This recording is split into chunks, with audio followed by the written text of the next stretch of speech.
हमारा जमाना में तरपन खसरिया बाबू के दे हाय रे जावा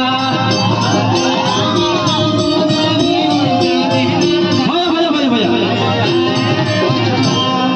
आगे की मगहिया मरदा मोमित गए वाला के दे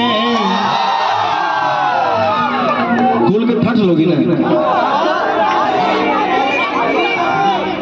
आगे मगहिया मरदा मोमित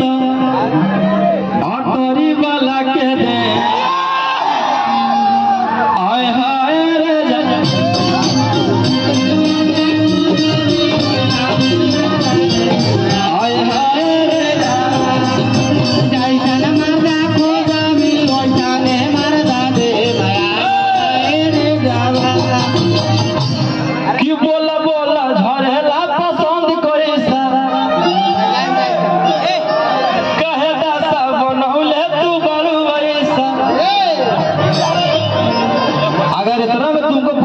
तो और मेरे पास वैरायटी है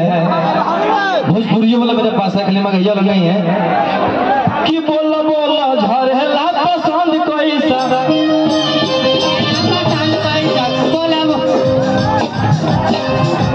बोला बोला झरेला पसंद कोई सा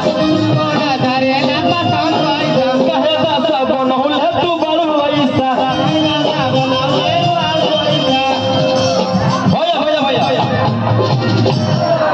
बेटा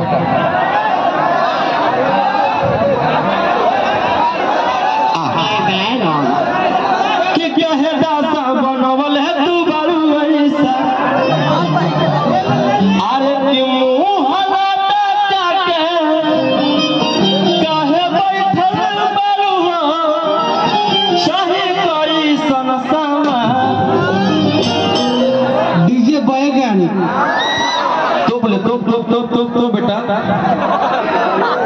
भाई तनी गाना गा ले तो बात तो हाँ इसमें मुझे भी ढुकाओ